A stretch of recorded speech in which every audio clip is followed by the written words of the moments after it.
Bonjour, alors aujourd'hui nous allons étudier la fonction sinus cardinal.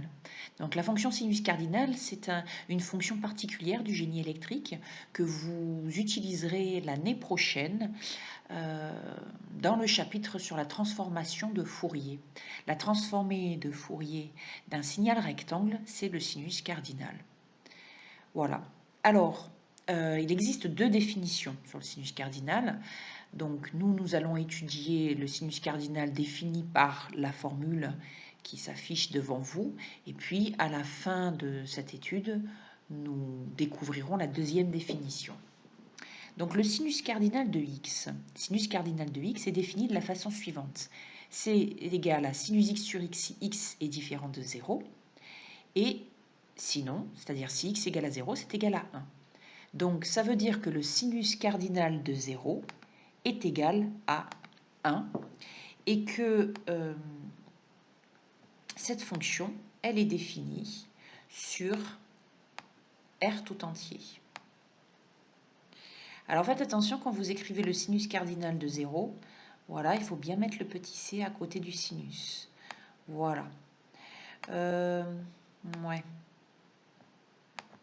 C'est pas très lisible. Pour étudier la fonction sinus cardinal, nous allons d'abord rechercher le signe de la fonction g de x. Alors pourquoi la fonction x cosinus x moins sinus x sur R+ va nous aider à étudier le sinus cardinal? Eh bien tout simplement parce que dans la formule, on verra par la suite, de la dérivée de sinus cardinal de x, il y a la fonction g de x. Donc nous étudions la fonction g de x égale à x cosinus x moins sinus x sur l'intervalle R+. Alors, vous pouvez maintenant mettre sur pause si vous le souhaitez, rechercher au brouillon, faire l'étude de la fonction g, puis mettre sur play pour avoir la solution.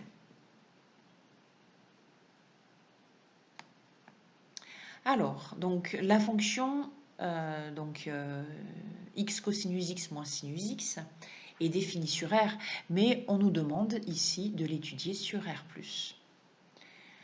Vous comprendrez par la suite pourquoi. La continuité. Donc g de x est égal à, je rappelle, x fois cosinus x moins sinus x. Les fonctions x a pour image x, x a pour image cosinus x sont continues sur R, et la fonction x a pour image sinus x aussi. Donc le produit x cos x est continu sur R+, donc forcément, et on lui soustrait, une fonction sinus x qui est continue. Donc g appartient à l'ensemble des fonctions continues sur R+. Alors, le signe de la dérivée. Donc, x fois cosinus x, on dérive, ça fait u'v plus uv'. Donc, x cos x, ça va faire 1 fois cos x, plus x fois moins sinus x, donc moins x sinus x. Et ensuite, on avait moins sinus x, donc on dérive moins sinus x, ça fait moins cos x. Voilà donc la dérivée. Alors, les cos x s'en vont. Et il ne nous reste plus que moins x fois sinus x. Donc, g' de x a pour signe l'opposé de sinus x. Parce que comme on travaille sur R+, moins x est négatif, et donc il ne nous reste plus que sinus x fois un nombre négatif. Allons-y. Donc, le signe de g' de x. Alors, le sinus x, je vous rappelle, sur le cercle trigonométrique, donc ici nous avons l'angle nul, puis ici l'angle pi. D'accord? Donc sur le cercle trigonométrique, vous voyez que sinus x est positif sur 0π. Donc notre dérivée va être négative sur 0π, signe opposé de sinus x, donc c'est négatif. Ensuite, entre pi et 2π, sinus x va être négatif, donc moins sinus x va être positif. Voilà. Entre 2π et 3π, sinus x va être positif, donc la dérivée va être négative. Et ainsi de suite. Nous avons donc alternance des signes entre les multiples de pi. Alors, quand on passe d'un multiple pair de pi à un multiple impair de pi, comme c'est le cas, ici et là, eh bien, la dérivée est négative. Et quand on passe d'un multiple impair de pi à un multiple pair, la dérivée est positive. D'où le résultat ici. Voilà. Alors, le sens de variation de G. Donc, ben voilà, donc elle va être décroissante. On calcule les valeurs aux extrémités de chaque intervalle. Donc, G de 0, c'est x cos x moins sinus x. Donc, 0 fois cos 0 moins sinus 0. Donc, ça fait 0. G de pi, ça fait pi cos pi moins sinus pi. Cos pi, c'est moins 1. Sinus pi, c'est 0. Donc, ça fait moins pi. D'accord? Voilà. Et enfin, G de 2pi, c'est 2pi cos de 2pi. Cos de 2pi, ça fait 1. Moins sinus de 2pi qui fait 0. Donc, il ne nous reste plus que 2pi. Donc, en fait, les valeurs ici obtenues, c'est moins pi, 2pi, moins 3pi, 4pi, moins 5pi, 6pi, etc. Donc, quand le multiple de pi est pair, quand le coefficient... Attendez, je cherche la souris, là, elle est où? Quand le coefficient de pi est pair, ça va donner plus de kpi ici. Et quand le coefficient de pi est impair, ça donne moins 2k plus 1 pi. Alors, vous vous rappelez que nous, ce que l'on cherche ici dans cette question, c'est le signe de la fonction g de x. Donc, pour obtenir le signe de la fonction g de x, il nous faut trouver les valeurs qui annulent g de x. Donc ici, de 0 à pi, la fonction est négative, puis elle est croissante jusqu'à 2pi. Donc entre moins 2pi et 2pi, il va y avoir ici 0 forcément. Voilà, nous alpha 1, alpha 2, pareil, entre 2pi et moins 3pi, entre moins 3pi et 4pi, etc. Alors, pour justifier l'unicité de ces solutions ici, solution de g de x égale à 0, nous utilisons le théorème de monotonie que nous avions étudié en outil logiciel. Alors, rappel. Toute fonction continue sur un intervalle AB fermé, strictement monotone sur cet intervalle AB fermé, et tel que f de A fois f de B est négatif, admet une unique solution dans l'intervalle AB. Donc on a trois hypothèses, continue, continuité, stricte monotonie, et le fait que f de A fois f de B est strictement négatif. Donc ici, si on regarde précédemment, effectivement, sur chacun des intervalles npi, n plus 1pi, la fonction est strictement monotone. D'accord? Elle est soit strictement croissante, soit strictement décroissante. Et puis, quand on calcule f de npi fois f de n plus npi, eh bien, on obtient un nombre négatif. De plus, elle est continue, puisqu'on l'a vu précédemment. Voilà, donc le théorème de monotonie s'applique tout à fait sur chaque intervalle de la forme np, n plus 1pi. Elle est donc continue, strictement monotone, et f de npi fois f de n plus 1pi est négatif. Voilà. Donc l'équation f de x, alors c'est g, pardon, j'ai mis f. C'était g en fait. Ouais. Donc la fonction g est stricte. Voilà, g admet une seule et unique solution dans chacun des intervalles de la forme n, pi, n plus 1, pi. Voilà, d'où le signe de la fonction g. Voilà, donc entre 0 et alpha, donc vous avez chaque racine ici, alpha 1, alpha 2, etc. Et voilà, la fonction s'annule en chacune de ces racines. Et puis, voilà, le signe va alterner ici. Bien.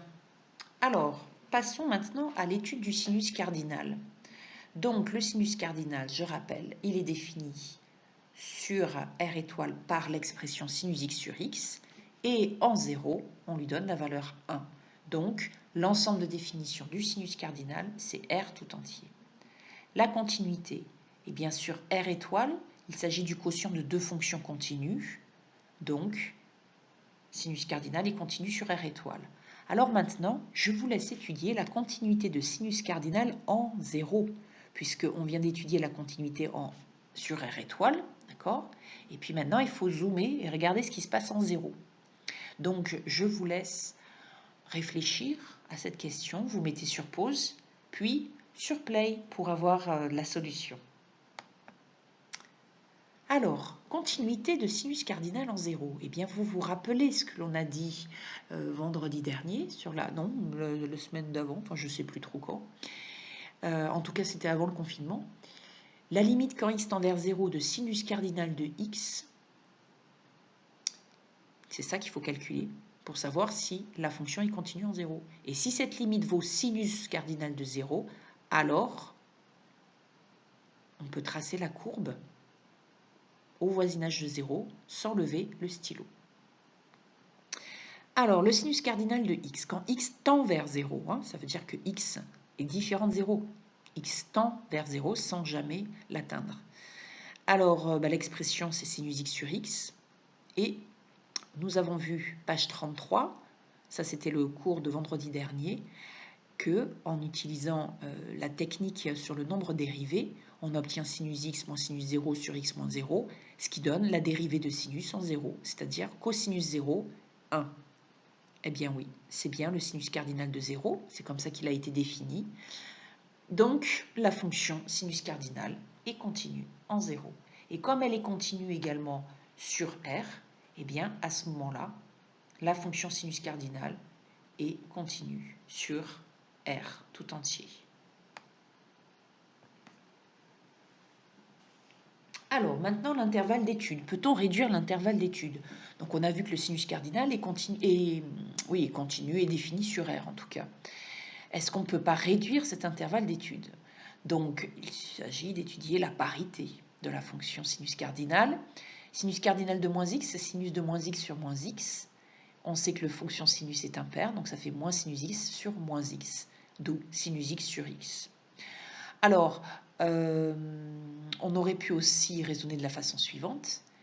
Sinus cardinal est le quotient de sinus qui est impair et de x qui est impair. Donc impair divisé par impair, comme la règle des signes, ça fait plus, donc pair. Donc sa courbe va être symétrique par rapport à l'axe des ordonnées et on va étudier la fonction sinus cardinal uniquement côté positif sur R+. Ça fait comme ça moins de travail. Alors, eh bien maintenant, il nous faut le signe de la dérivée pour pouvoir chercher les variations. Alors, je vous laisse réfléchir à tout ça. Donc là, vous avez la dérivée, c'est u sur v, u'v moins uv' sur v carré. Donc ici, u', c'est la dérivée de sinus, c'est cos x, fois v fois x, moins u, donc sinus, fois v', 1, le tout sur x au carré. Donc on remarque qu'il s'agit de la définition de la fonction g de x. G de x, c'est x cos x moins sinus x. Et donc, comme x carré est toujours positif, la dérivée du sinus cardinal de x est donc du signe de g de x. Allez, vous mettez sur pause et vous construisez le tableau de variation de la fonction sinus cardinal.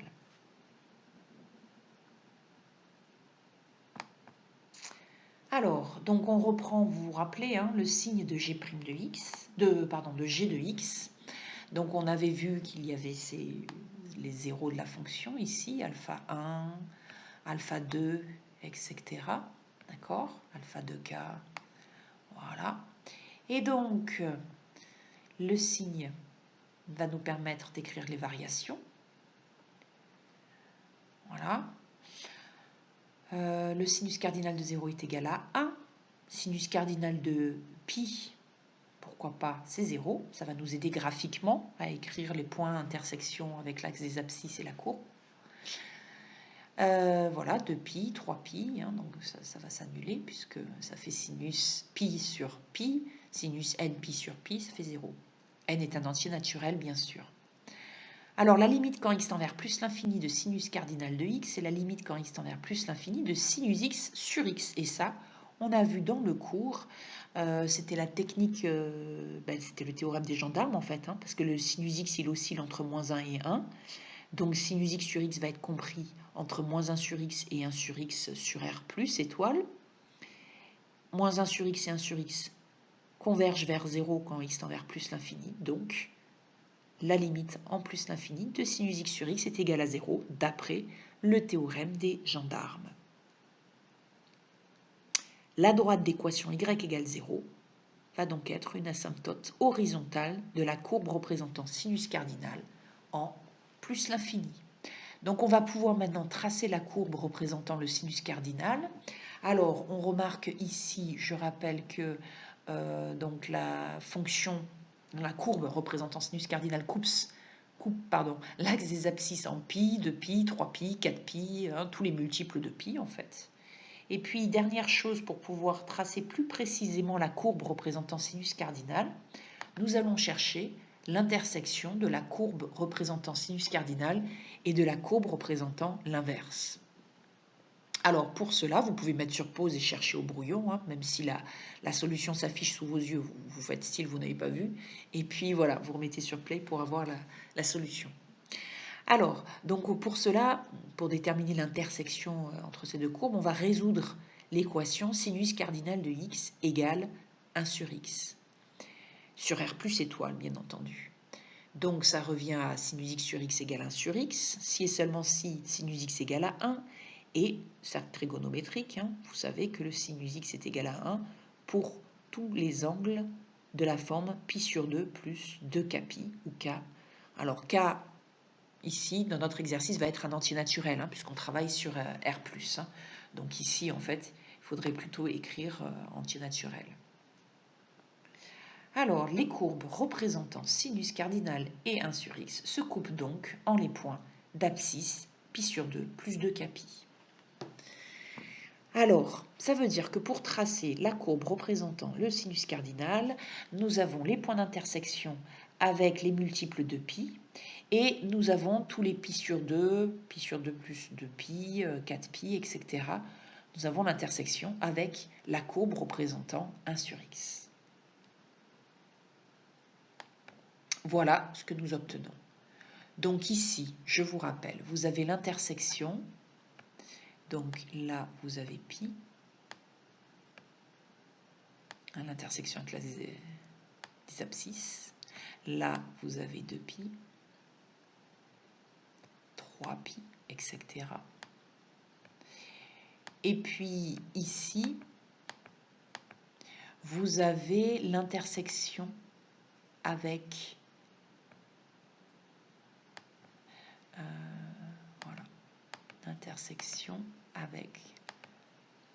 la courbe représentant 1 sur x. Donc là, vous avez pi sur 2. Voilà, pi sur 2, et puis après 5 pi sur 2, etc. Voilà, j'aurais pu aussi vous faire tracer l'intersection avec la courbe représentant moins 1 sur x, c'est-à-dire celle-là. Ouh, secours. Voilà, et donc on aurait eu aussi 3 pi sur 2. Là, vous avez 3 pi sur 2, 5 pi sur 2, etc.